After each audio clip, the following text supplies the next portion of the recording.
Hello, welcome everyone. This is Russell from Immortal, and I am here today with the guitarist of Heathen, Mr. Kragen Lum, who is good, man. First and foremost, we are super excited to have you here. I know you're super busy. You guys just announced pre-orders and started pre-orders for your new album. On top of that, you released your first single, I believe, this past Friday, which is fucking fantastic. But before we get into that, before we get into the new album, I want to talk a little bit more about you first. So, first and foremost, how you doing, man? Like, I know the quarantine is impacting us in a lot of different ways. How have you been holding up? Okay. You know, we had a lot of plans that were canceled. We had tour dates that started in April and went all the way through August. And then we had another set of tour dates in September. So unfortunately, all of that stuff's canceled for this year. As far as the record, actually, it's been done since January. The single was supposed to come out in April, right before our tour started. And we've kind of had to, postpone our plans just a little bit because of the whole COVID thing. And, guys in the band are all handling it a little bit differently. We have a guy who's a nurse in the band. We have a guy who is the manager of a UPS store. And we have a day trader on the stock market and a swim teacher. So, that's the other four guys. I just play music. So we're all just kind of handling it as well as we can. We're just doing whatever we can do to, promote this new album and not go crazy, stir crazy in the house. Day by day, right? Yeah, kind of. And honestly, I think what's amazing about that, and you brought up something that a lot of people don't talk about, is the whole like rock stardom in the current day and age, where a band can be up and doing pretty well and releasing great music, and a lot of these guys, guys you and I know, they'll go out and they'll tour for 6 months and then they go back to a day job, and it's kind of amazing that finding the balance in that is really, really interesting, especially when you work with someone and, oh yeah, I'm the guitarist of this band and we're going on tour in Europe next month, so I'll be gone for yeah. I did it for a few years. When I first joined Heathen, I was still working a day job, and it's at that point it was like we had a limited time frame that we could tour because I only had so many weeks of vacation, and I basically would use all my vacation time and go on tour, and then come back to work, and start accruing my vacation again. So, I mean, and that makes sense. I mean, so when you were getting into the industry, what were you doing at that point? Was it something where you kind of like dropped everything and went gung ho for it, or were you kind of going back and forth of like, I really want to do music, but I need to support myself as well? Like, did you dive, or did you just kind of take it tepidly?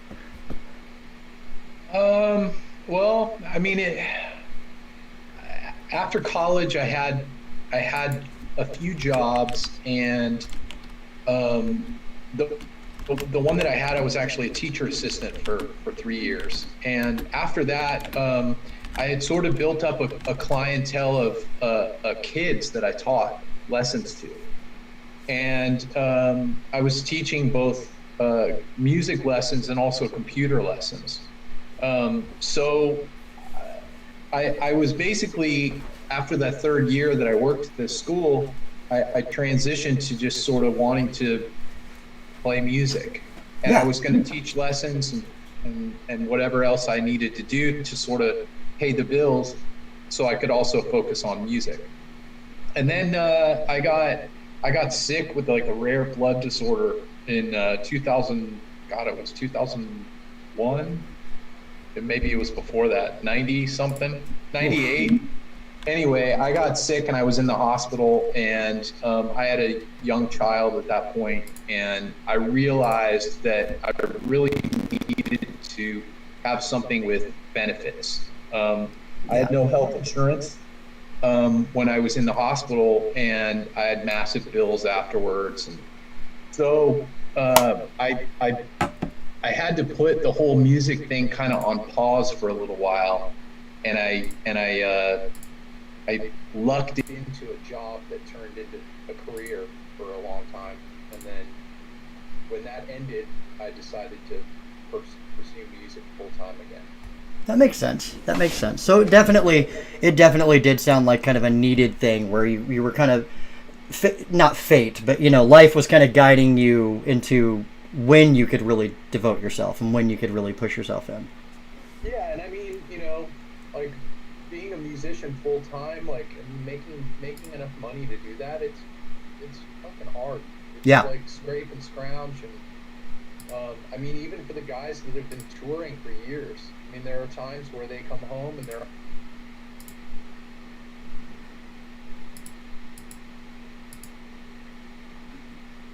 Yep.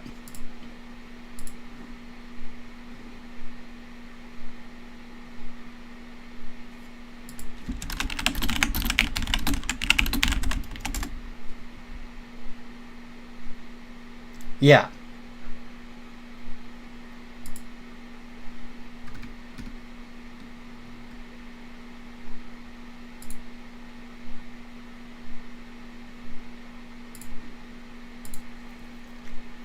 Yeah, I mean it's a passion, right? Like I feel like you make that sacrifice, and at the end of the day, it's definitely one of those situations where you're either going to go for it or you're not, right? Well, yeah. I mean, at the end of the day, we just really, those of us that choose to do this are, we're either stubborn or stupid. We just have this deep desire to play music and have to get it out of us in one way or another. So. Yeah, very true. Very true. All right, I'm going to check something really quick. It looks like we might be having an audio issue. Give me just 1 second here. I apologize for that. I want to make sure people can hear us, so I'm going to pause us really quick, and we'll be right back. I'm just going to get this sorted out. All right, so give me 1 second here. This is not something we normally have to do, but Okay.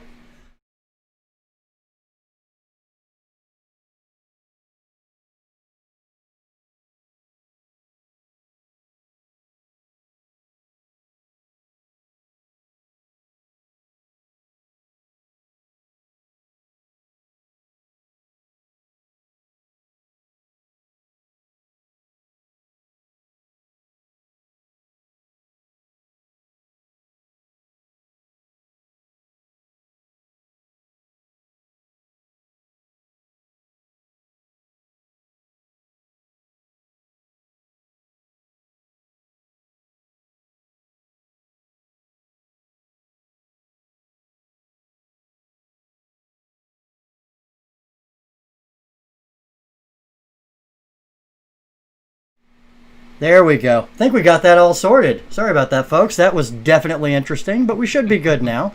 I want to make sure that people can hear you. You're kind of why people are here. So, it's definitely not me, man.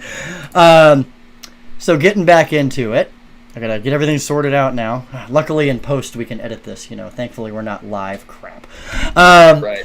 So going into Psychosis and Prototype. Psychosis came around in '90. Is that correct? Yeah, actually, Psychosis was my first band when I was in high school. I think we played our first show when I was 17 and the drummer was 14, and we recorded a demo that came out in 1990. The band actually started in like '89. Okay. And then after, I don't know, maybe a year and a half, the bass player didn't really want to do it anymore, and we practiced in his garage. So we basically were trying to revamp the lineup. And I was in the original version, I was actually the singer and guitar player. So I was never comfortable being the front man. And so we when we revamped the lineup, I actually the first guy I met was the bass player Jason, who is now in Heathen, and that was in 1991. And then I met the other guitar player singer Vince, and soon after. And that lineup is the one that I think most people kind of were familiar with in LA at least. That was what we refer to as the Life Force lineup. And then that band, we played a lot of shows, some pretty big ones. We were on KNAC on their Manic Metal show. I think that's what it was called. And then everything just kind of fell apart. It was like 94, 93, 94, and essentially we just sort of changed the name to Prototype and continued with a new drummer and bass player and wrote all new music.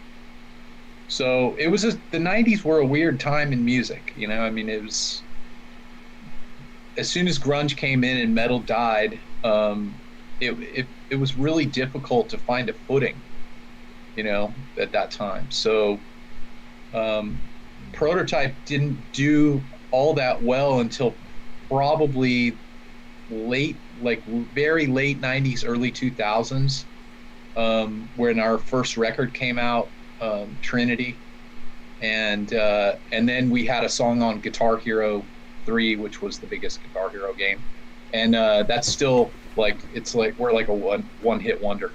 Didn't have a hit, but that's the people basically know us from that one song that was on our second record, Continuum.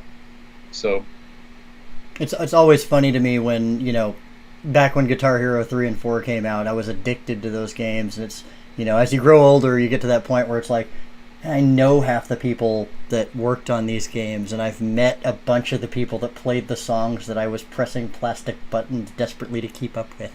And those games were those games were fantastic, and you played a part in that as well, which is, we talked before we started here about the fact that we've both been in the video game industry.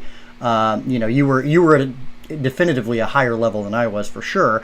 But we both worked around the same time, I believe, at Activision. It was 2009, 2010, I think, is when you left. Yeah.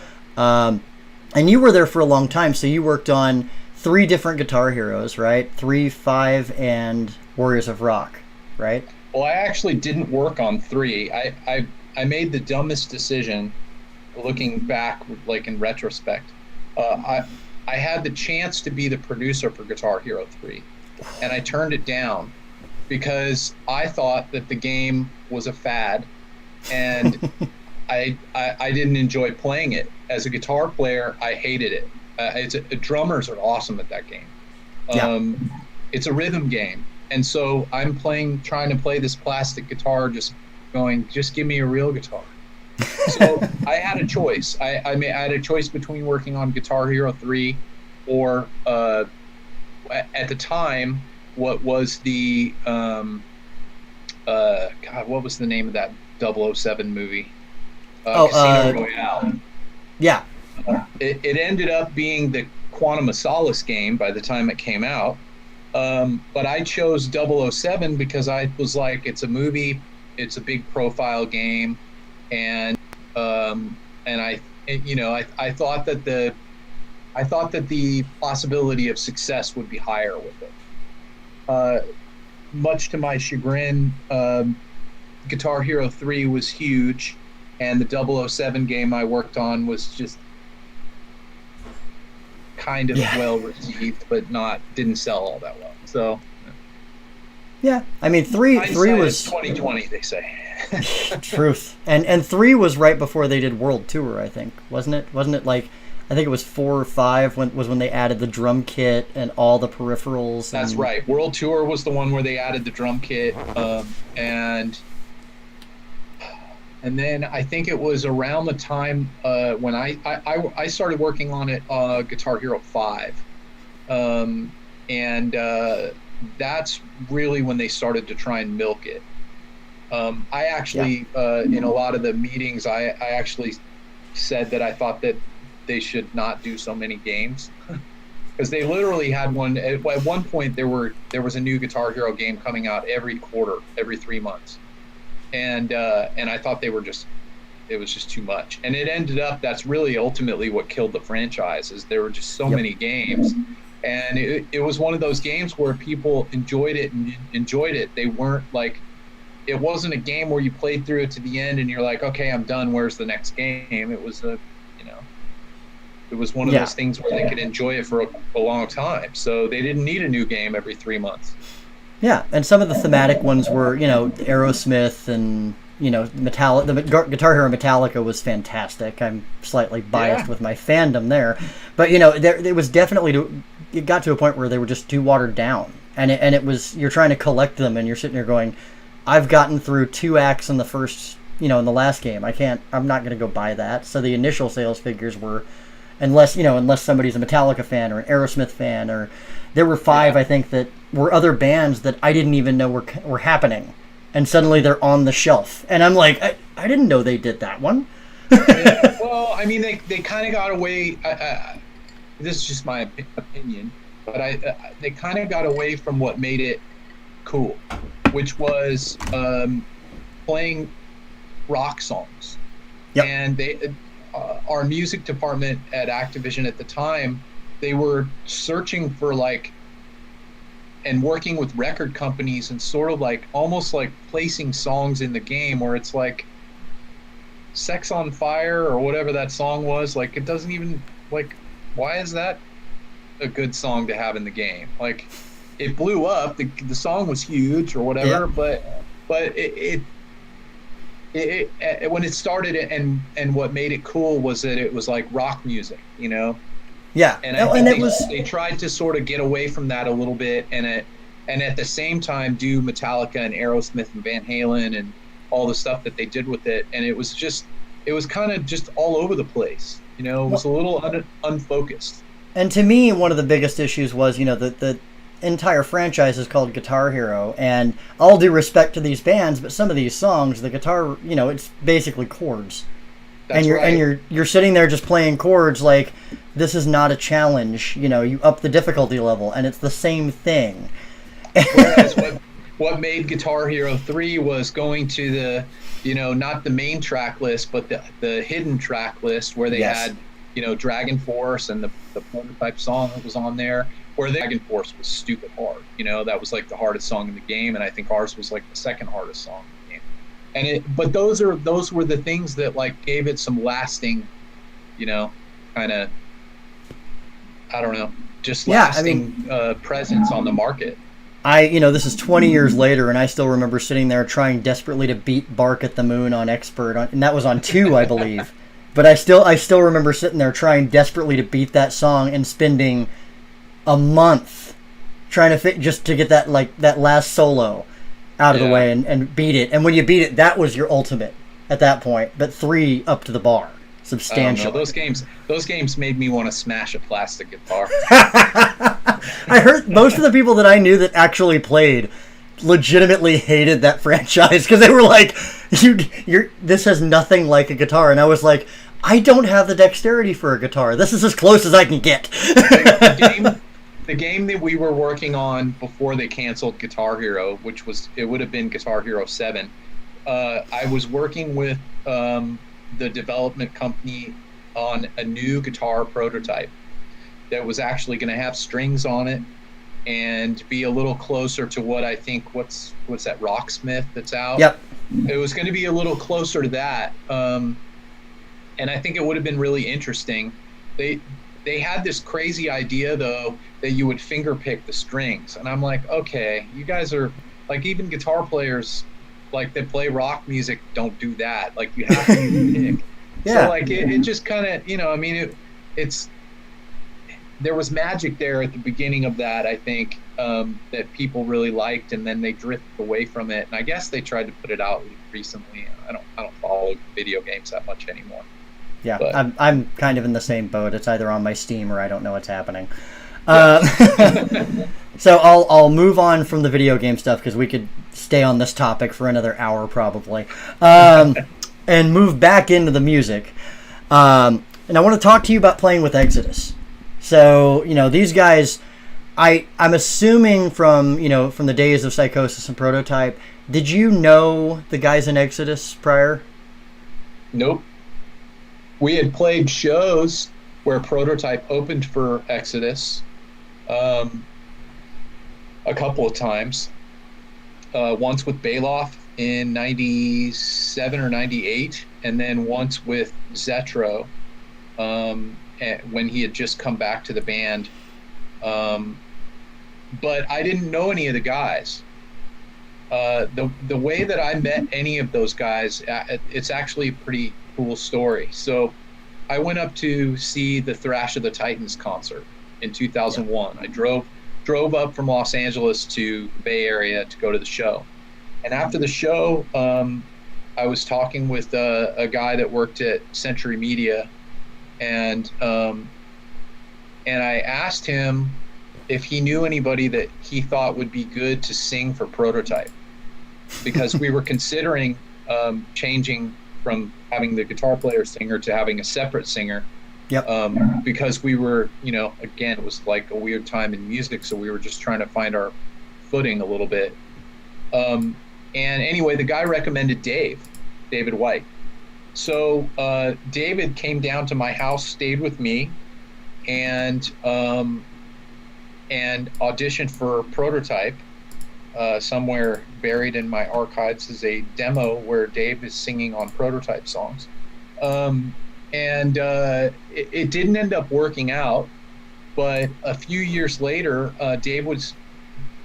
I was wrapped up in like family stuff, so my keeping in touch with people's skills was terrible back then. I'm much better now, but Dave kept in touch with the other guitar player, Vince, and when they were looking for a guitar player in 2007.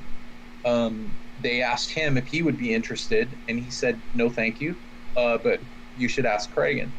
And so Dave called me and asked me if I wanted to go up and audition, and I said yes. And 3 weeks later, I went up and auditioned, and those people that have the Evolution of Chaos anniversary edition with the making of DVD, Dave and Lee both basically say they asked me. They both claim that they were the one who asked me, and I don't remember that. But they asked me right there on the spot if I wanted to join. So it was that was actually my introduction to any of those guys. And then I didn't meet the Exodus guys until I started rehearsing. I think the first guy I met from Exodus was actually Rick, because he had a room at the rehearsal studio where Heathen rehearsed. And so, we ended up touring with Exodus a few times, and then Heathen did a tour where Generation Kill was supporting, and that was Rob Dukes' band. Yep. And our drummer Jim was playing with Generation Kill, and so anyway, we got to know the Exodus guys, or I got to know the Exodus guys pretty well. And when they needed to fill in, they actually had Rick do a couple tours with them, where Heathen was on the tours and supporting and stuff. And then Rick has a business now, and he just he couldn't be gone all the time.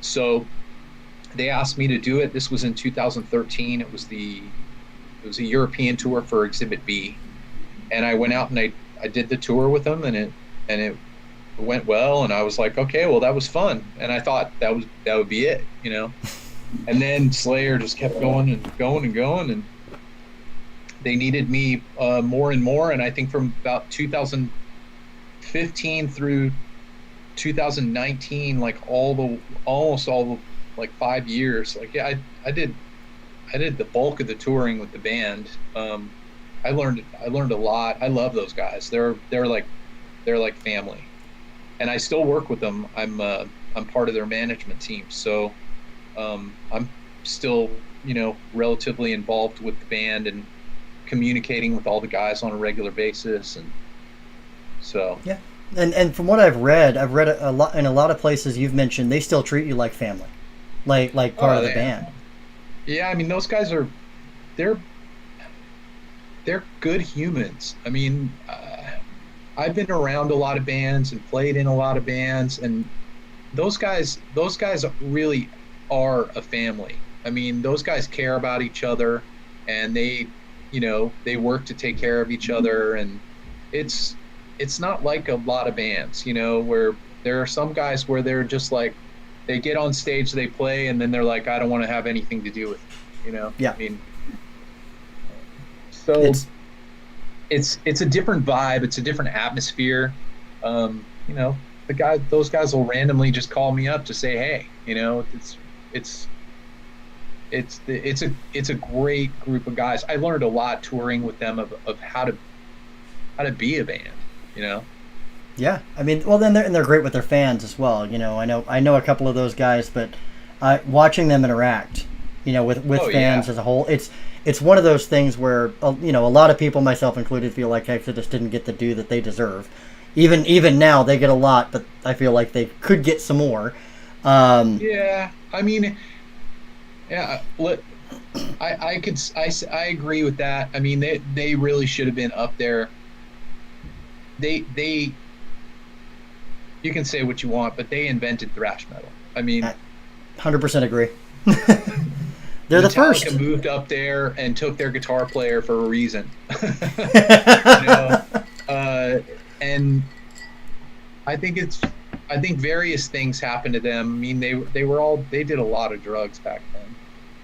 I don't think that helped. I mean, some of the people that they ended up like having as managers, um, some business decisions that they made. I mean, the industry or metal falling apart in the 90s right when they got their fucking major label deal. I mean, Yeah. uh, it's unfortunate. I mean, they really should be up there. Those guys started this shit. Yeah, and I And think I think to the people that know, I think they are. I think that's one of the nice well, things is yeah, within our community, within at least the thrash community, we all know, and there's that yeah. understanding of yeah, you've got the guys who went on to sell millions upon millions of albums, and that's cool. But we know where kind of those roots are, and I think Exodus is ex- lack of grammar. Exodus is those roots. That actually makes sense. Uh, yeah, I mean, I agree. I still have the Murder in the Front Row DVD sitting there. I have not watched it. Um, there's a part of I'm me that like is irritated because even though I had nothing to do with the band back then, Heathen apparently is like barely a footnote in the DVD, and Heathen was in the first wave of bands. They played shows with Exodus in '84 or yeah. '5 or whatever. So it's I don't know. It's hard to it's hard to see that from an outsider's perspective anymore. I'm kind of I've at the same time I am an outsider to the scene. Like I didn't grow up in the Bay Area, so I Right. wasn't a part of that scene then. I was in Los Angeles playing with the LA thrash bands. So it's it's a weird position. Like I there are some guys from that scene that treat me really well, like I'm part of the group, and there are guys who don't. Because I wasn't there in the beginning, and so you Yeah, know there's. I it's mean, the one thing I could say at least nowadays is there was a lot of old bad blood in the scene for a lot of good reasons and a lot of bad reasons, and over the years, especially the last 10, a lot of that has slowly started to kind of lift, and I feel like that it does come from age and experience, and we're getting to a point where kind of the frivolous crap is just the frivolous crap, and it's not something to yeah. really focus on. But at the same time, it is one of those things where there are things that linger, and they're hard to get over, and they're hard to get through. Oh, Like dude, they're still there under the surface, and they bubble up all the time. I've been there. I've heard them. So I mean, bands complaining about we didn't get the riser at the show in '87, or I mean, it's you have to remember though, it's like that was their high school days in a weird way. like, or their college days in a weird way. So that was the year when they really sort of formed who they were as, not year, that was the time when they sort of formed who they were as people. You know, so a lot of that stuff it's still there. yeah. I mean, yeah, you know, it does linger. Okay. I think it's about time we get on to the new stuff. All right. Because there is some kick-ass new shit coming from the Heathen camp. Finally, after 10 years or 11 years, I think it's 10 years, right?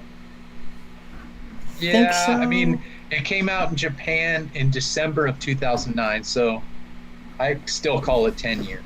I haven't hit the 11-year mark yet. Very, very, very close. Hopefully there will not be any more delays, and that won't happen. I certainly hope not. So, we're going to start by jumping into this new album, Empire of the Blind, which we've seen smattering pieces of information. You've been out there pushing it hard. Nuclear Blast is out there doing their thing now, and they're pushing it. Let's start with this new single that you released on Friday, The Blight. That is a ripper. That is a ripper. So, something that I'm always curious about, what made that the single?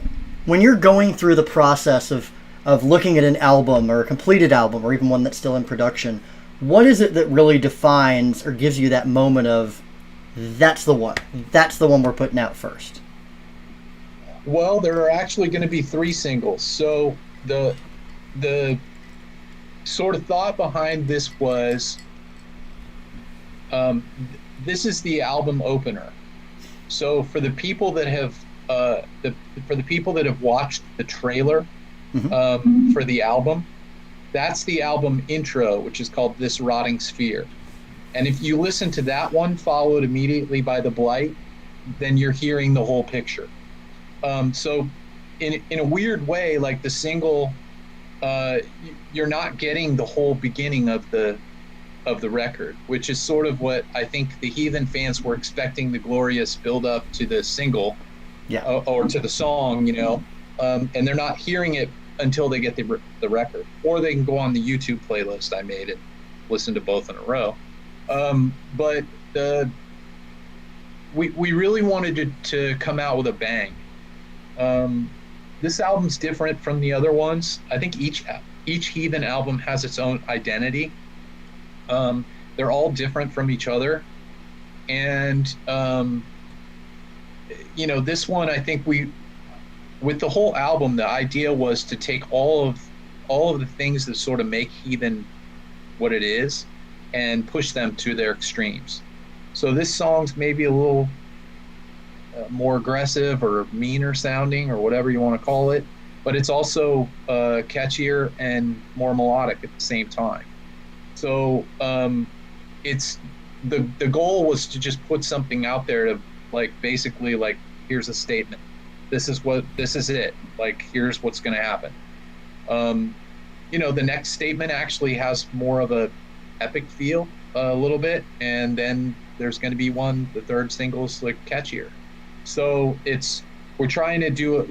We try to give like a, I don't know, just a little sort of sprinkling of the variety that we have on the record. That makes sense. So obviously we've got from now, and I believe, make sure I've got the most up-to-date date, September 18th. That's right. Is the release date, right? Yep. So if that's the case, do you have any clues or any ideas, or can you say when those new singles will drop, or is that going to be for a later dates thing? Well, I'll say this: in a few weeks there'll be a second song. Awesome. It'll be the title track, but I didn't tell you that. No, I didn't hear anything. And you know, I think I think people will get to see sort of a little bit of a different side of the band with each one of these singles. Mm-hmm. You know, the hardcore crowd or the hardcore fans that really love the thrash stuff, they will like something. We have always had a lot of variety in this band, so we'll have something that has maybe a more epic feel, might appeal to, people that like this other kind of stuff. I mean, the band has always had that. There's always been a little bit of that. We have thrashy stuff. We have like epic stuff. Sometimes 11-minute songs. There's nothing like, there's no 11-minute songs on there, but we try to capture the feel of an 11-minute song in shorter time frame on this record. So, we have a ballad, straightforward, punchy, mid-tempo songs. It's like the classic albums that we grew up loving, and I think that's kind of what we wanted to get back to. I feel like, and I'm looking at a stack of CDs here. I still buy music. I still listen to a lot of music. And a lot of the bands, I think, that play the kind of music that we do have gotten away from what we all did, which was to have variety on the albums. There used to be these, you'd have maybe an epic intro and a ripper of a first track, and then an epic heavy song,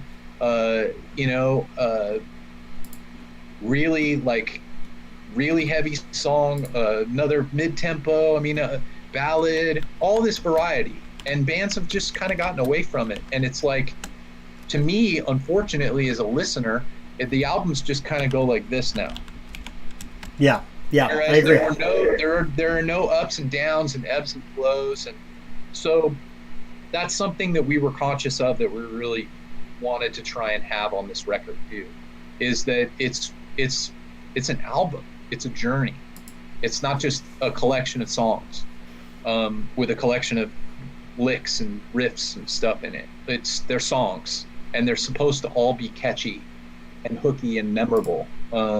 So we'll see if we succeeded or not. We think we did. I mean, you're absolutely correct that I feel like the whole album journey isn't really a thing that people do anymore. And that's cross genre. That's in every genre, every type of music. There was always that thing. And nowadays, I feel like, it is gone. So side note, as I warned you before we got started, we just had a cameo from my cat, who very loudly meowed while you were talking. I knew that was coming. So from what I've gathered, you wrote and arranged basically this whole album. Is that correct? Lyrically as well? Yeah, actually, I wrote all the music and all the lyrics this time too. We were working on the record. I actually started demoing stuff back in 2012, so some of these songs are old. And they've gone through some of them, like the title track had a different title and a different set of lyrics and a different arrangement, and so some of them went through some pretty major changes. Some of them are exactly as I demoed them in 2012. So when it came time to sort of start really focusing on the album, I basically saw a window of opportunity where we had all of last year I was off from playing with Exodus. I think I played like 1 or 2 shows, and so I saw it as an opportunity to focus on working on this record and getting it done. So I basically started working January of 2019 and wrote all through the entire year in this room, demoing everything.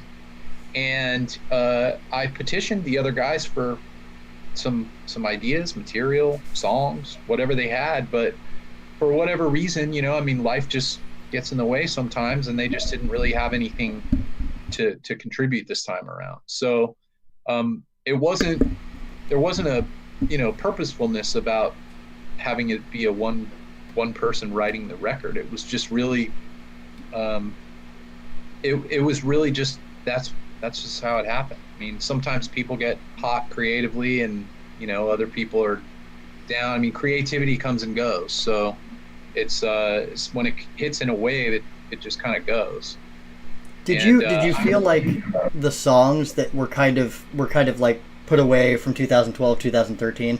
Did you feel it kind of had that same effect of, a lot of people say for writers, when you write your first book, put it away, start writing your second one, and then go back to that first one. Did you feel like that kind of time where you could look at them from way back then and really kind of see if they were good or if they weren't, maybe they were just good at the time? Or did any of those go through that process and you were kind of like, oh, this is still great, we're going to jump on that? Yeah, I mean, I wrote 6 songs between 2012 and 2014, and only 5 of them made the record. The 6th one I didn't finish. I finished it musically, but I wasn't happy with it. And really, it just came down to, fine tuning what was there. A lot of the songs needed more work, and I felt like they needed to simmer so that I could come back fresh and reimagine it a little bit. I mean, the blight, like it was in my head for months and months until I could finally sit down and work on it. And then even then, I mean, during the chorus of that song, there are 4 different guitar parts and 2 vocal parts going at the same time, a vocal, a melody, and a harmony. And so, like, trying to get all those things to work together and be catchy, it was a trick, like that one took me a long time. And when I finished working on that, I took like 2 months off from writing. I didn't even it was like, okay, I got it, I solved the puzzle, I'm done. I'm very picky with the songwriting. I also really focused on trying to make everything sound like Heathen should. Some people will say, oh, well, it doesn't sound like Goblin's Blade or, whatever. But, I mean, that's not... Heathen was not even defined yet as on that first record, in my opinion. They didn't really realize the band's sound until Victims. I think that really ultimately I wanted to make sure that when I even presented something to the other guys, that it sounded like Heathen. And even when I wrote the lyrics and the melodies, like I literally figured out what Dave's range was vocally, and made sure that I didn't go outside of his range or do things that were like uncharacteristic of how he would sing it. And it ended up working out great. I mean, when we got into the studio to track vocals, for example, I mean, it was different for him because he was singing somebody else's words, but it was also, it wasn't out of character so much that he was like, I don't get it. Yeah. He was like, okay. And he appreciated, I think that I really thought hard and worked towards making it fit him. Lyrically, the stuff is all in line with what Heathen lyrics are always about. Social topics, maybe a couple personal things. I mean, it's all in that sort of realm. Yeah. So it sounds like it's essentially a story. And what's amazing is listening to you describe writing it. It's almost like you got a contract to work within the confines of a video game series or a film series, and so you have kind of the funnel of what fits and what would work with these individual characters, or in this case, everybody within the band, and you're kind of writing for them in that area. Yeah, I mean, I did. I mean, I sort of set up a fence, okay, around of like, okay, here's the fence that I need to work inside, but I didn't let it limit me, if that makes sense. I wasn't afraid to push the fence out a little bit. Yeah. Yeah, absolutely. There are some things on the record that we do, and just like every one of the Heathen records, there's something that's a little bit different. I mean, it's we're not going to just this band isn't one of those bands that just wants to repeat history and rewrite the same song over and over again. As like creatively, that's boring. And I mean, the bands that do it, that's great. But for us, we'd rather test the boundaries and see, if we have a crazy idea, can we make this work and still have it sound like Heathen? I mean, yeah. At the same time, we didn't go out and write death metal or or do symphonic things. Although this band has always had layers of music that are classically influenced, we'll put it that way.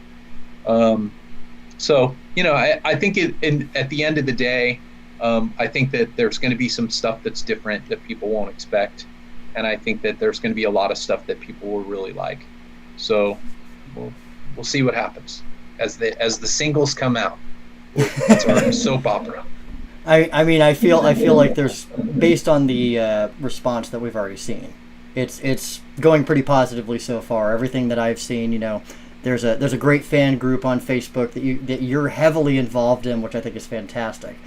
And in that group, one of the greatest things in the world is people can always ask you questions, but you're also very, very open about the album writing process and the information that you can give and stuff like that. And the response to just the first single has been basically all positive in that group. So, I think that's a good start. And I think the rest. I mean, ultimately, that's what this single was supposed to be for. It's for the hardcore fans, for the ones that already know the band. I don't think we're necessarily going to reel in a bunch of new people with the Thrasher. But maybe we will. I've seen some people comment that say, hey, I've always wanted to like Heathen, but I haven't for some reason or another, but I like this song.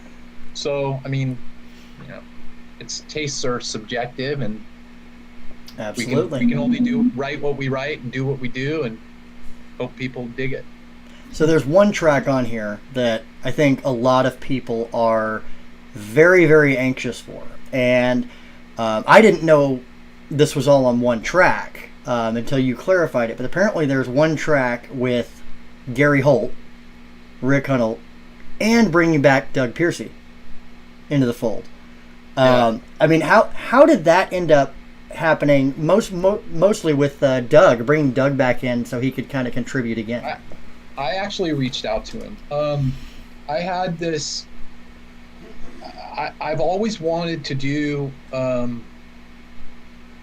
an instrumental where it was like a hybrid of like the sort of classic metal instrumentals or thrash instrumentals, and I think like kind of like Metallica instrumentals, where it's got a vibe and it's got a feel to it. But I wanted to mix that with a shred instrumental. So I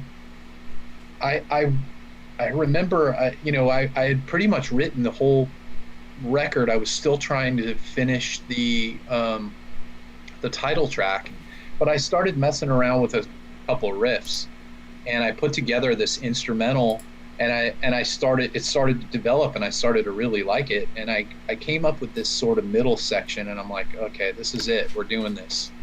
And so I just basically messaged everybody. I messaged Rick and Gary, and they were interested. And then I called up Doug, and I basically just explained to him, I'm like, hey, look, I mean, I really want to have like the H team from Exodus and the original Heathen team all play together on this track. Would you do it? And he said yes. And so it's really cool. It's basically like this whole back and forth with those four guys. So it's like Gary, and then Rick, and then Gary, and then Rick, and then Lee and Doug, and then Lee and Doug again. And it's this whole trade-off section with like really short solos, but a cool like little trade-off section with each one. And then I do a solo, and kind of and the song kind of has this epic but ridiculous guitar frenzy stuff going on at the end. So.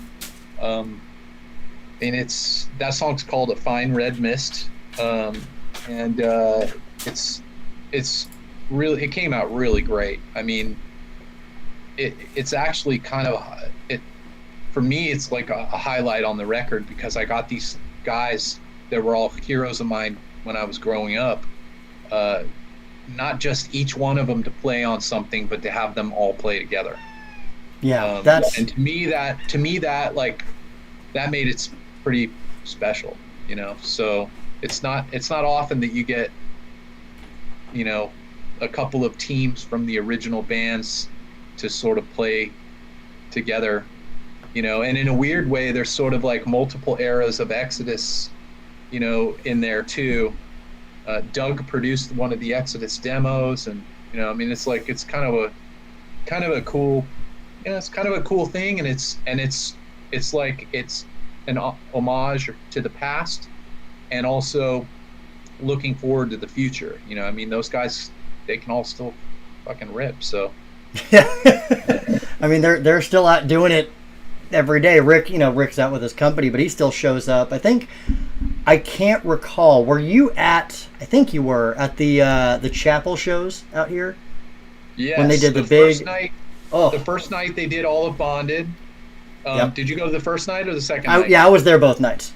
Okay, yeah. So the first night they did all of Bonded, and I actually was trapped on the side of the stage, helping Gary's guitar tech for the entire show because Gary was having some issues with like his pedal board and some other stuff. Shit. So I was basically like guitar tech that night, and then the second night I played some of the songs and stuff.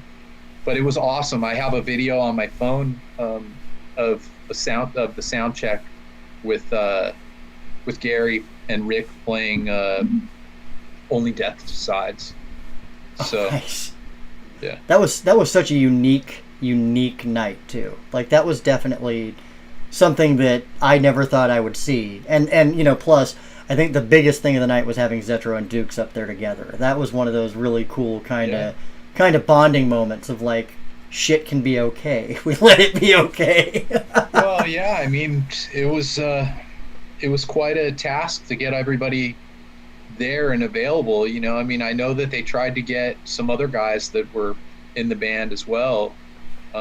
Mike Butler, he had a gig that night, so he couldn't do it. Rob McKillop chooses not to do stuff anymore.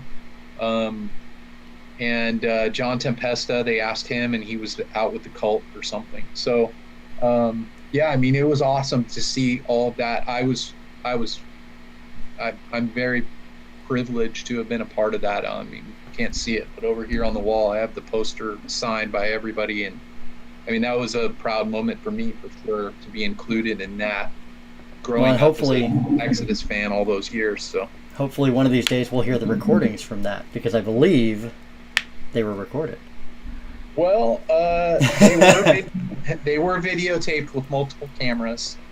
However, the audio was not professionally recorded. So as much as we would do some kind of official release, it doesn't sound good enough. Damn. It's like you know, it's like an audience recording for the audio and a good recording, like professional video. You know what I mean? So for some reason, nobody had the foresight to think about recording multi-track audio for that. But, damn. I mean, if you know, maybe you could just do still trying to figure out how to release that, because we still want people to see it. VHS bootleg release. Anything's possible. We're doing cassettes for the new Heathen album, so you just never know. So if I had to ask you, and I know this is your baby, so it's always a funny question to ask. If I had to ask you your favorite song off this new album, or if you didn't want to choose that, the one you're most looking forward to playing live, when we can play live. Wow, that's a tough one. I like different songs for different reasons. I love the title track. It has this epic feel to it, like Stargazer from Rainbow, where it's just got this epic vibe to it, but it's thrash. It's hard to explain without hearing it, and I don't want to color people's perception of it by giving examples, but I don't even actually know how we're going to play that song, how we're going to play some of these songs live. Like that song literally has two completely different guitar parts going at the same time for the entire song.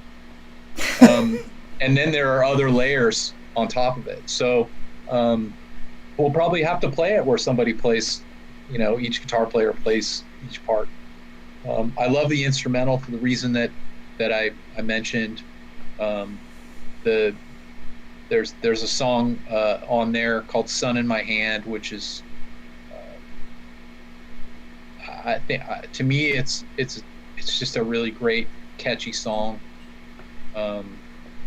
And lyrically, it's more one of the more like personal ones, introspective, however you want to put it. So I like them all for different reasons. I mean, there are a couple where it's a little lighter hearted, like lyrically. Some of the things you can interpret the lyrics multiple different ways. Mm-hmm. They're sort of like the Blight. I mean, you could interpret it on the surface level that it's about humans killing the environment, or if you look a little deeper, it's really what it's about. It's more about our society and how social media is and the prevalence of that is it's so big and so influential, and yet it's so surface level.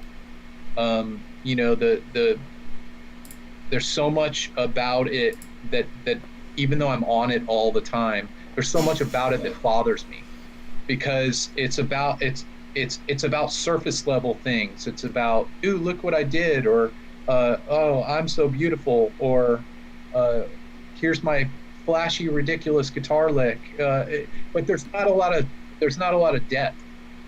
And I think as a society that we're kind of getting away from the depth, and it's frightening, because everything is like a quick emotional reaction to some quick thing that you saw online, and it's kind of like a disease.